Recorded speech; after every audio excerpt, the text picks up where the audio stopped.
Hello and welcome back to another episode of Dark Souls 3. You may notice I look like beef jerky. This is common when you become hollowed. I did some off-camera pottering around in the shrine, just because it takes a little bit. Mostly I was, where are we? Running up these stairs, and then running up these stairs, and then jumping off to my death. As you can see, blood stains around there. Reason being is that it's a very easy way to get levels of hollowing. As you can see, I'm now up to level 25 of hollowing, and something has happened. Unfortunately, I ruined the experience a little bit, because I wasn't recording at the time, because I've never seen it happen before. Whoops. But Yeol... is this where you were, Yeol? No, that's where that lady is. So Yeol is on this side. Yeol is dead. He died. So I hollowed myself about 5 times, or drew out my strength about 5 times. He was very pleased about that, and then he wouldn't do it anymore. So as I said, you know, up to that point, and I knew something was going to happen, but I didn't realize it was going to be Yeol dying. But now Yeol is dead, face first, and the bit that I've ruined is the introduction to this person here, who has seemingly replaced him. But I'll try and get as much out of her as possible. Speak thy desire, honourable Lord of Hollows. That a lord art thou not, bearer of the dark sigil, and our Lord of Hollows. For the time thou remainst our Lord, we of Londor shall serve thee. And I, of course, am also thine. So Yuria of Londor turned up, and she... Till we meet again. Talks much the same way as old Yeol did. Praises me, calls me Lord, yada yada yada. Very nice person in general. But obviously there's something more sinister about them, just to do with the whole hollowing aspect and dark sigil aspect of things, because becoming hollowed isn't... Well, it's funny, because it's Dark Souls lore and nothing is ever black and white. It's not necessarily a good thing. The undead hollow and become mad and animal-like, and that's the undead we've been fighting, really, up till this point. But it's also the natural state of humanity, and these people seem to really like that. Speak thy desire, about that. honourable Lord of Hollows. They worship humanity as a aspect, not as a people. If I do purchase items, I can buy all the stuff that Yeol had, as far as sorceries, but now we've got more stuff. We've got Purging Stone, which allows me to stop looking like beef jerky. Poison Throwing Knives, so sinister so far. Londor Braille Divine Tome, which I've already bought. I know I can give these to the blind woman we saved. I can also get the Dark Hand, weapon that allows its wielder to evoke an art unique to Londor, the land of the Hollow. It is also said to be an ancient relic of the primordial serpent. The Dark Hand mercilessly saps the essence of its victims and can also double as a special shield. Cannot be used two-handed. Skill, Life Drain, embrace the victim and steal their HP. Can only be used against humans. So there you go. That says a lot about who this character is. Londor is Dark Souls 1. Anor Londor. Well, it's not Londor, it's Anor Londor. And it was the home of the gods in Dark Souls 1. But it was going through a lot of turmoil, and it's kind of the origin point of the undead curse. Curse in quotes. We'll talk about that further into the playthrough. So yeah, and there was a couple of characters in that game, which I believe it's talking about with Primordial Serpent.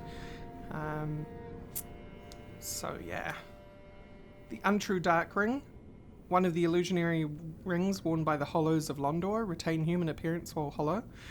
The Hollows of Londor are wretchedly aged, fraught with deceit, and dubiously secretive. It is no wonder that they are deeply detested. So, Londor seems to still exist in this universe, and more importantly, nobody trusts Londor. Retain human appearance while hollow. We also have the untrue white ring, take appearance of a phantom. Says the same thing as the other ring does, and you can buy rings of sacrifice. 3 of them, to be precise. So, that's Till cool. we meet again. I don't know what to do with her. May the dark sigil guide thee. Grey Rat, another thing that I messed up. Grey Rat offered to go and collect more items for us. So what this will do as an NPC is he'll go away and he will generate more inventory, so we'll have more options of what to buy from him. The problem is that he is away until we kill our next boss. So the next time we leave the shrine, I can talk to him now and do everything that I want to. But as soon as I leave the shrine, I will leave. Yeah, as he said, he will leave soon. He's going to leave and start looking for stuff, and he'll only return once we've killed our next boss. Anything else? The depressed dude isn't around here at the moment. And let's talk to this man. Well, hasn't it been some time? I'm Leonard, the Ringfinger. Remember me? I slipped you those red eyes some time ago. You're making quite an effort of it, so I thought you might like to know. If you yearn for a proper red-eye orb, one that is uncracked, then kill the Dark Wraith, survivor of the land swallowed by darkness. He has been a prisoner for many ages in the deepest cell in all Lothric. I can see it in your eyes. If you didn't invade, didn't pillage, whatever would you do? I think you don't understand Brienne of Tarth. So, you remember what I was saying about invaders? Well, the Dark Wraiths are like, in Dark Souls 1, they represent the NPCs, faction? It's not the right word, but it'll do. Faction of NPCs who invade people's worlds and hunt them down for their humanity in Dark Souls 1.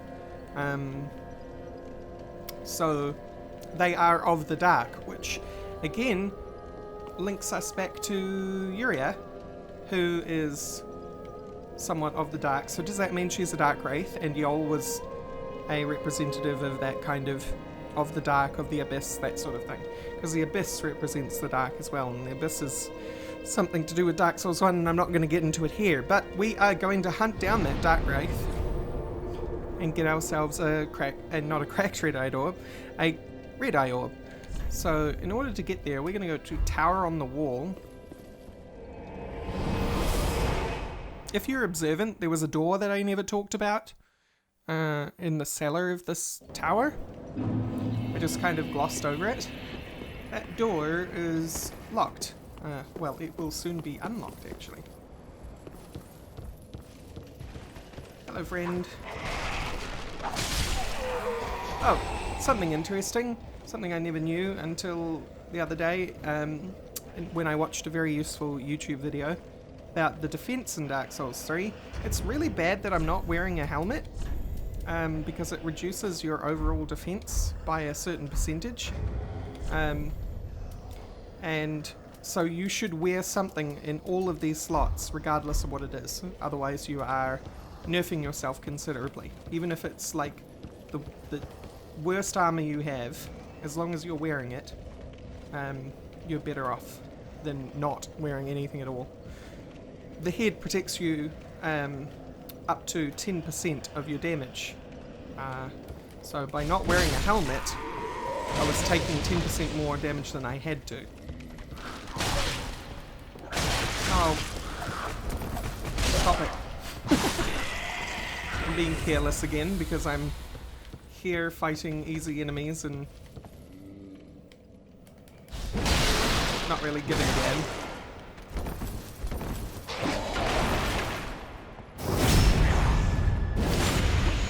That door right in front of me is where we are going. Titanite shard, thank you very much.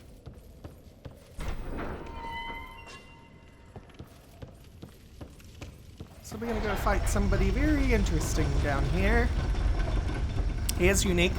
You can't kill him multiple times. Once you've killed him, he's dead. There he is, standing there, all in black. Very ominous fellow with all these empty suits of armor around him. Because as Ringfinger said, he's been imprisoned here for a very, very long time. We're gonna murder him. Oh. He has excellent poise. Didn't even know. Oh, he got me with that. No, you do not grab me. So something to note about this fight. And you saw it then, and you saw it before when I missed a grab he was going to do. He has a dark hand. No, don't even. Don't try that with me. Oh.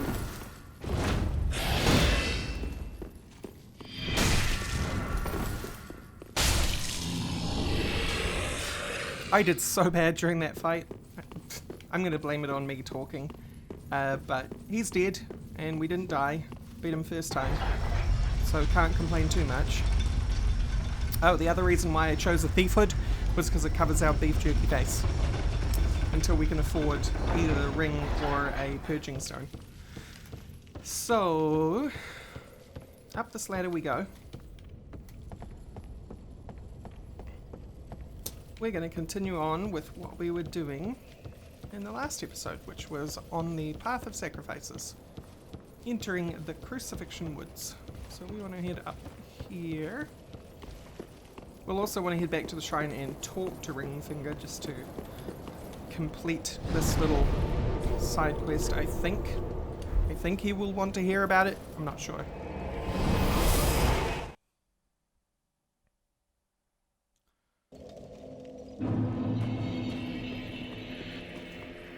Right.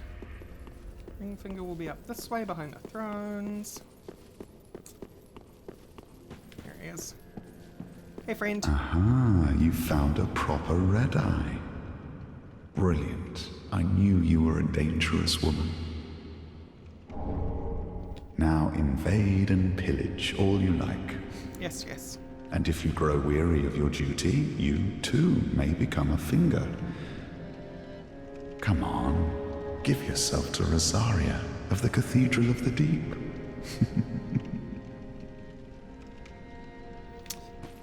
We could do that. Not that we know anything about that right now. And this guy's back. Gaining admission to the Legion is a matter of some ceremony. Inside their keep, snuffing out the flames of 3 altars opens the door to the wolf blood. Even accursed undead want to believe they're special, it seems. I pity the sorry souls.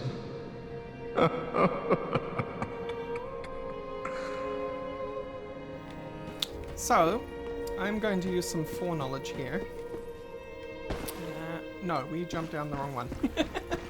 I'm meant to go see the blind girl who we haven't talked to yet since we brought her back here.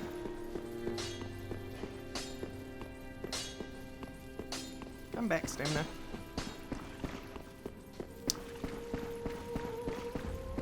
Oh, something I should probably inform you guys of.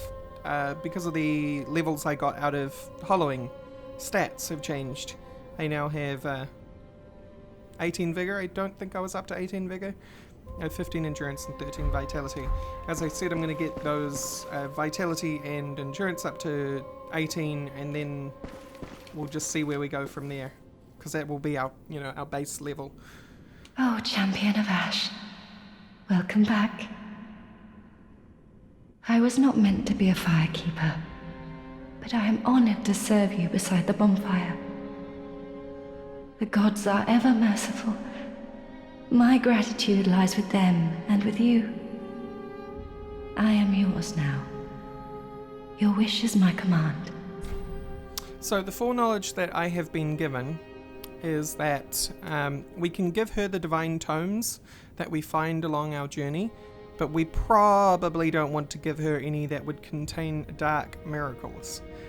And if we do not purchase any of the dark miracles from her, because it ruins her quest line. That was all I was told, so I'm going to use that knowledge in this playthrough. I don't know what's going to happen, but I'm not going to buy any dark miracles from her. But we will give her the Braille Divine Tome of Kareem. Oh, you've brought me a Braille Divine Tome. Now I can tell new tales of miracles.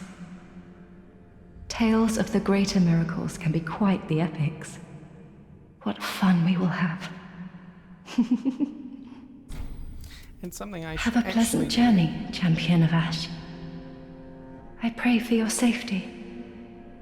Something I should probably do is I should look at the description of the Londor tome I bought. Braille Tome of Londor, first spoken by Liliane of the Sable Church.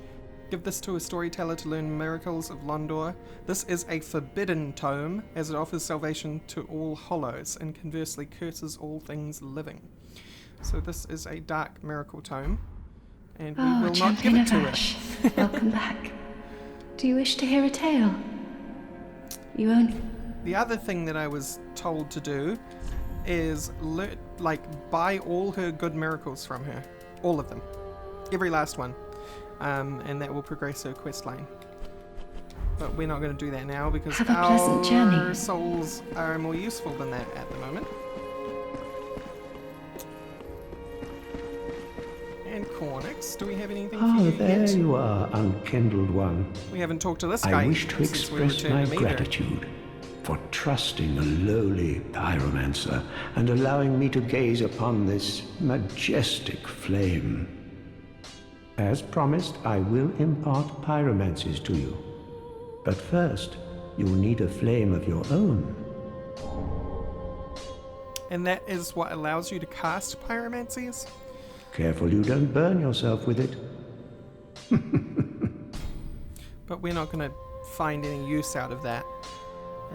To learn pyromancies, you must vow to become my pupil. I know, but such is the way of the world. Respect your elders and so on. And pyromancy, of course, is no exception. So it is. They often don't have more to say, so I won't bother him. But let's move on. Back to the place we're meant to be at. See you in a sec. And here we are, back with... I can't remember their names, but I know he's Horace. You are Unri? Yeah, you're Unri. Okay, good. So this is a path of sacrifice, or rather, this is Crucifixion Woods down here, and we are standing on the path of sacrifice. I have watched quite a few YouTubers play Dark Souls 3 up to this point. Never further than where I'm up to, but all of them seem to be incredibly bad at navigating this area. Well, a lot of them seem to be incredibly bad at navigating full stop. And I have tweeted out before that I get so frustrated for some reason with people who can't navigate in areas and games. I just don't see how the difficulty comes about. So, I thought as we walk through this area, I would show you that there are landmarks for you to consider. So first of all, we've got our keep, right? Keep that in mind. It's behind us. all the way here, it's still behind us. We are still have our back to it. Down here is a way you can jump, which forks off in this direction. This path forks in the complete opposite direction. This is important, because often people who go this way, for some reason, think they're also going this way. What?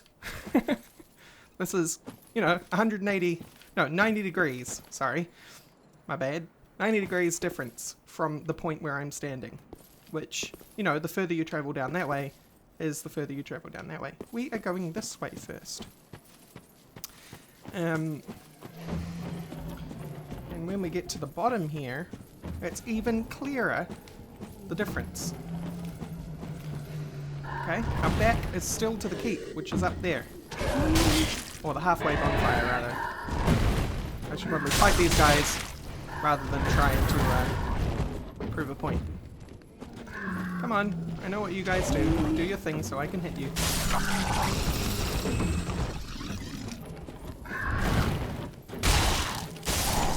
Good. Your turn.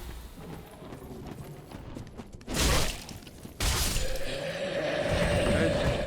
Okay, back, still to the keep. We have come down here. To our left, and follow the shoreline is different to crossing the water. Here's the thing that I don't get often when people come into this area. They just run across the water like it's not something which divides the area up, right? A body of water in real life divides the area up in such a way that it's not just something you walk through. You'd have to actively go for a swim most of the time. It's just in this game, most water is either, ankle height or knee height. But same kind of rule applies in game design and level design. You don't just enter a body of water.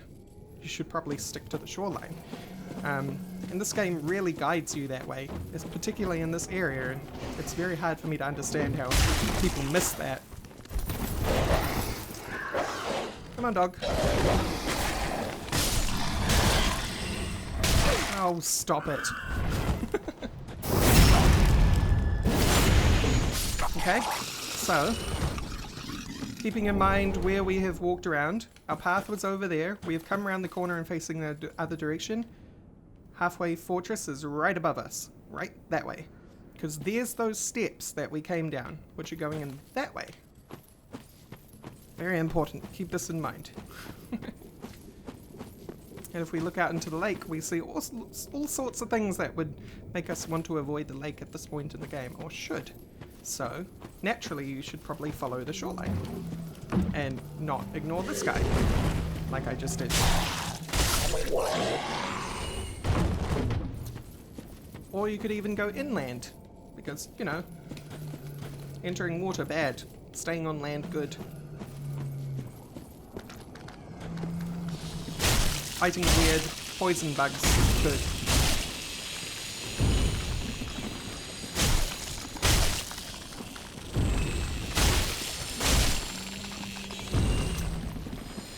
Items.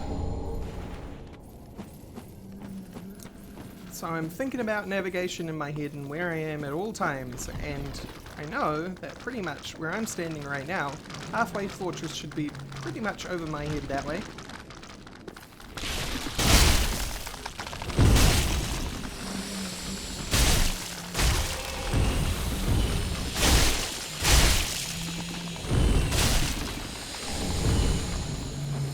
More Titanite. We have another friend over here.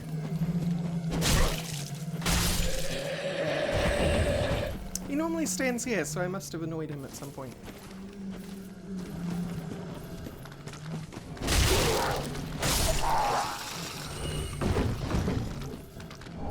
Twin Dragon Great Shield. That's a big heavy shield. We probably won't be able to use that, but we'll look at it in a second.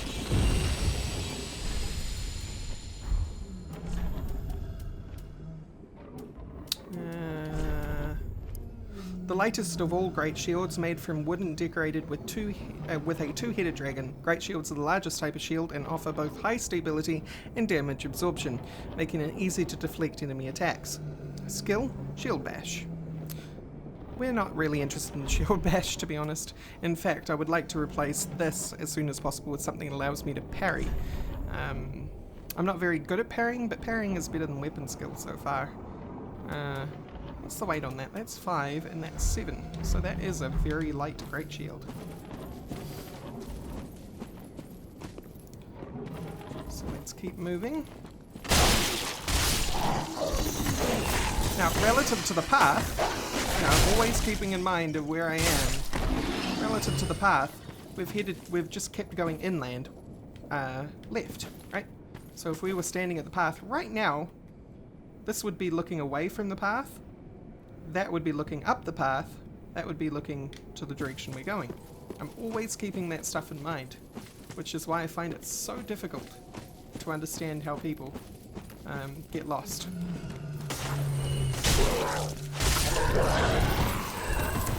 Yeah, they could be bad. Ooh, ah, God. Alright, these guys are out of sync. You cut it out. Where's he gone? Oh, good. Alright, I need to heal.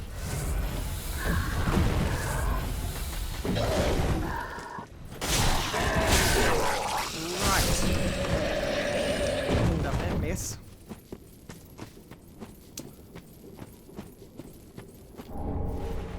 And here's the water line, right? So, another context clue to where we are.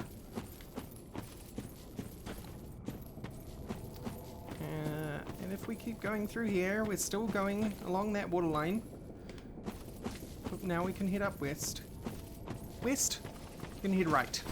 I'm not going to say that this is for sure. I don't know that. Now we have a new bonfire. It's the Crucifixion Woods bonfire. And before I rested it, I am going to do some more. So back that way is where we came from, which would mean that the halfway fortress is like this way, and that the that other path, the one that was on steps, would be that way, across the water. Okay? Very important. The reason I keep harping on this is because I've seen so many YouTubers think this building is the same building as you can see off in the distance. You can just make out the steps between the trees over there. That's where my frustration with this area and YouTubers comes from, is that somehow, in their heads, this building is the same as that one. Two opposite directions. Anyway, let's keep moving forward, and I'll promise to stop harping on that now. Instead, we'll just beat up these guys.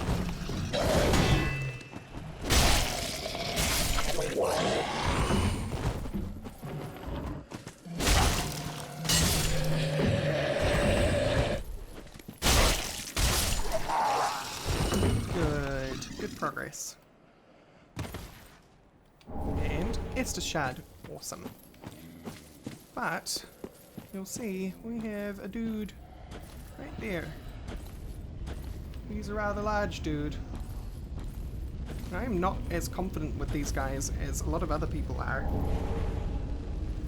I don't tend to do as good or read their attacks as well as a lot of people do. What? What?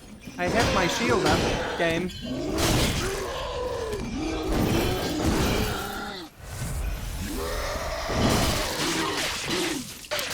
Alright. I didn't know that could happen. Like, this is even worse than I usually do against these guys. No, stop. Leave me be. Alright.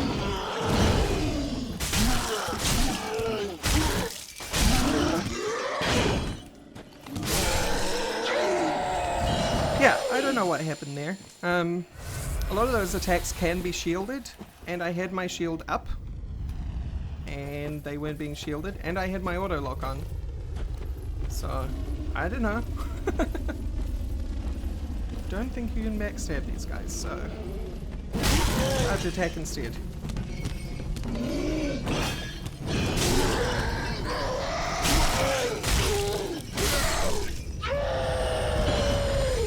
Good.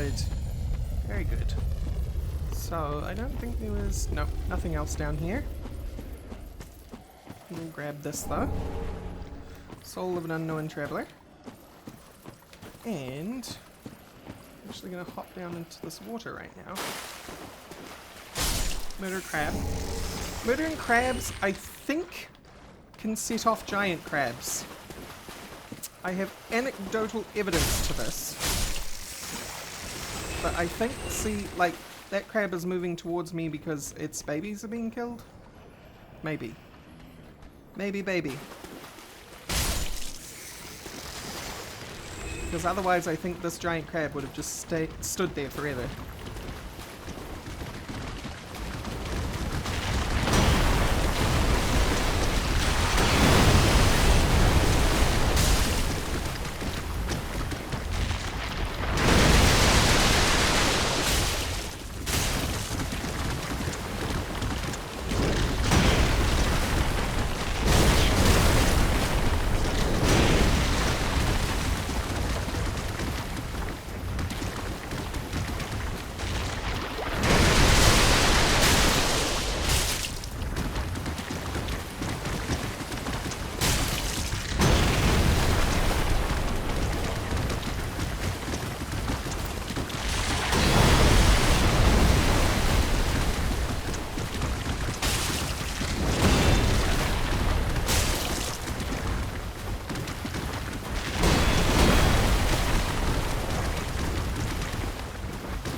Sorry for the silence there, I just, a little way into that fight realised I had 0 Estus.